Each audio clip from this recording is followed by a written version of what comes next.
Hello বন্ধুরা, welcome to only sports view. তো এই ভিডিওতে আবার ফুটবল আপডেটস আইএসএল নিয়ে কথা বলবো। তো আইএসএলে North East United FC versus মোহনবাগানের মধ্যে যে ম্যাচ রয়েছে 8ই ডিসেম্বর সন্ধ্যে 7:30 থেকে নর্থ ইস্টের হোম গ্রাউন্ডে, তো সেই ম্যাচটার ব্যাপারে কিছুটা আলোচনা করবো। তো সেই ম্যাচে দুই দলের কীরকম লাইন আপস হতে পারে, দুই দলের শক্তি দুর্বলতা এবং দুই দলের বর্তমান পরিস্থিতি, তো সেই সব বিষয়গুলো একটু আলোচনা করবো। তো ভিডিওটি সবাই শেষ পর্যন্ত দেখতে থাকো, আর চ্যানেলে নতুন হয়ে থাকলে চ্যানেলটি সাবস্ক্রাইব করে পাশে থাকা বেল আইকনটিকে অন করে পাশে থেকো। তো সেখানে যদি প্রথমে নর্থ ইস্ট ইউনাইটেড এফসিকে নিয়ে কথা বলা যায়, তো নর্থ ইস্ট ইউনাইটেড এফসি বর্তমান সময় 10 ম্যাচ খেলে 4টে জয়, 3টে ড্র এবং 3টে হারের ফলে তারা 15 পয়েন্ট নিয়ে 4 নম্বরে রয়েছে পয়েন্টস টেবিলের। আর উল্টো দিকে মোহনবাগান 9 ম্যাচ খেলে 6টা জয়, 2টো ড্র এবং একটা হারের ফলে 20 পয়েন্ট নিয়ে 1 নম্বরে রয়েছে। বেঙ্গালুরু এফসিও 10 ম্যাচে 6টা জয়, 2টো হার, 2টো ড্র এর ফলে তো তারাও 20 পয়েন্ট নিয়ে 2 নম্বরে রয়েছে, যেহেতু আগের দিন বেঙ্গালুরু ম্যাচ হেরে গেছে। তো সেখানে মোহনবাগানের কাছে অ্যাডভান্টেজ রয়েছে নর্থ ইস্ট ইউনাইটেড এফসি ম্যাচটা জিতে অ্যাডভান্টেজ পজিশনে যাওয়ার জন্য, 1 নম্বর স্থানটাকে ধরে রাখার জন্য। তো সেখানে North East United FC attack ও ডিফেন্সের কথা বললে, তো নর্থ ইস্ট ইউনাইটেড এফসি অ্যাটাকে 21টা গোল করেছে 10 ম্যাচে,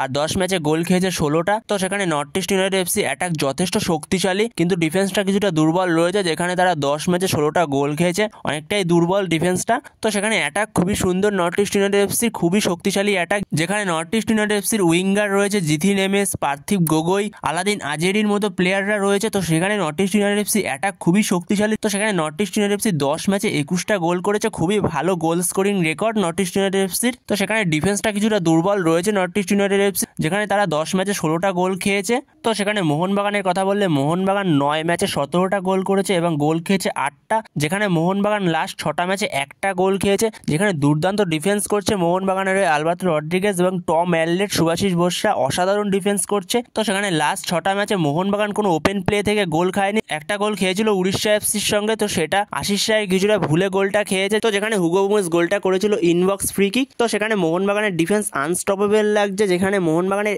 এই ম্যাচে হয়তো মোহনবাগানের ডিফেন্সের সেই আনস্টপেবল রেকর্ডটা হয়তো ভাঙতেও পারে। তো যেখানে মোহনবাগানের দুজন গুরুত্বপূর্ণ ডিফেন্ডার এই ম্যাচে থাকছে না, আলবার্তো রড্রিগেজ ও সুভাশিস বোস। তো সেখানে মোহনবাগানের ডিফেন্সটা এই ম্যাচে একটু নড়বড়ে লাগবে। তো যেখানে মোহনবাগানের ডিফেন্সকে নর্থ ইস্ট ইউনাইটেড এফসির অ্যাটাক আটকাতে হবে। তো যেখানে নর্থ ইস্ট ইউনাইটেড এফসির অ্যাটাকে জিথিন এমএস, পার্থিব গগৈ, আলাদিন আজেরির মতো প্লেয়াররা রয়েছে। তো সেখানে মোহনবাগানের ডিফেন্সকে কিছুটা হয়তো সমস্যা হতে পারে এই ম্যাচে। তো সেখানে আমরা সেটাই দেখে নেবো মোহনবাগান কিরকম লাইন আপস নিয়ে নামতে পারে এই ম্যাচে। তো সেই জায়গায় মোহনবাগান কোচ মলিনা কিরকম লাইন আপস নিয়ে নামতে পারে নর্থ ইস্ট ইউনাইটেড এফসির বিরুদ্ধে, যেখানে মোহনবাগানের দুজন গুরুত্বপূর্ণ প্লেয়ার থাকছে না ডিফেন্সে। তো সেই জায়গায় ডিফেন্সটা কিরকম করে সাজাবে। তো যেখানে মোহনবাগানের জন্য বেস্ট ফরমেশন হতে পারে 3-4-1-2, আরেকটা ফরমেশন হতে পারে 4-2-3-1। তো প্রথমে 3-4-1-2 ফরমেশনটা দেখে নিই। তো যেখানে গোলে স্টার্ট করবে ভিশাল কাইত, 3জন ডিফেন্সের প্লেয়ারের মধ্যে মাঝখানে সেন্টার ব্যাক স্টার্ট করবে Tom Aldred, right centre back start করবে Ashish Roy, left centre back start করবে দিব্যেন্দু বিশ্বাস। তো মলিনাকে 3 ডিফেন্সে যেতে হলে এরকমই ডিফেন্স লাইন নিয়ে যেতে হবে, তাছাড়া সেরকম কোনো অপশান নেই মলিনার কাছে।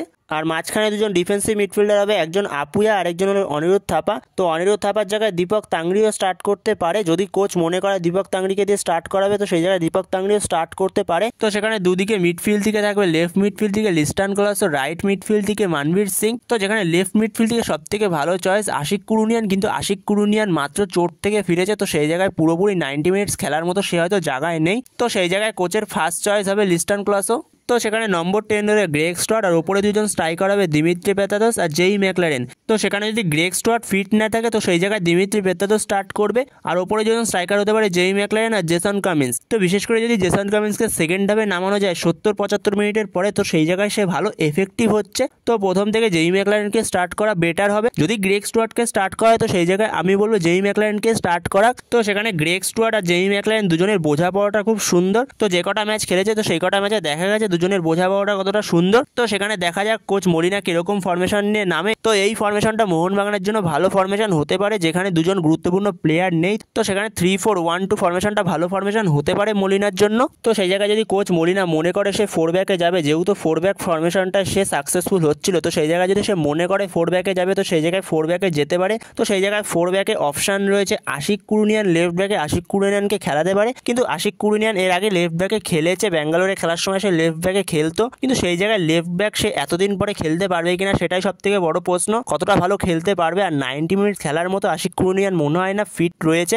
তো সেখানে পুরো 90 মিনিটস আশিক কুরুনিয়ানকে লেফট ব্যাকে খেলানোটা মুশকিল হবে। তো সেখানে যদি 4 ব্যাকে যেতে যায় তো এরকম একটা ফরমেশন হতে পারে মোহনবাগানের জন্য, যেখানে 4-2-3-1 ফরমেশনে যেতে পারে। তো যেখানে গোলে স্টার্ট করবে বিশাল কাইত। তো যেখানে 4 ব্যাকের মধ্যে লেফট ব্যাক হবে দিব্যেন্দু বিশ্বাস, রাইট ব্যাক হবে আশিস রায়, একজন রাইট সেন্টার ব্যাক হবে টম অ্যাললেট। তো সেখানে লেফট সেন্টার ব্যাক খেলাতে পারে দীপক তাংড়িকে। দীপক তাংড়ি আশা করি সে একটা ম্যাচ খেলে দিতে পারবে সেন্টার ব্যাকে। তো সেই জায়গায় দীপক তাংড়ি তার কেরিয়ারের প্রথম দিকে সে সেন্টার ব্যাকে খেলতো, তো সেই জায়গায় দীপক তাংড়িকে সেন্টার ব্যাক খেলাতে চাইলে খেলাতে পারবে কোচ মলিনা। তো সেই জায়গায় এরকমই হতে পারে যদি 4 ব্যাকে যেতে চায়। তো সেখানে দুজন সেন্টার মিডফিল্ডার হবে, একজন আপুয়া আর একজন অনিরুদ্ধ থাপা। আর দুদিকের উইং থেকে লেফট উইং থেকে দিমিত্রি পেত্রাদোস, রাইট উইং থেকে মানবীর সিং। দিমিত্রি পেত্রাদোসকে খেলাতে পারবে উইংয়ে, কারণ যেখানে একজন বিদেশি অপশন এক্সট্রা পাবে অ্যাটাকিংয়ে মোহনবাগান, যেখানে মোহনবাগানের ডিফেন্সে আলবার্টো রড্রিগেজ থাকছে না। তো সেখানে দিমিত্রি পেত্রাদোসকে উইং থেকে খেলাতে পারে মোহনবাগান। তো সেখানে উইং থেকে এফেক্টিভ হবে দিমিত্রি পেত্রাদোস, সাথে রাইট উইং থেকে মানবীর সিং।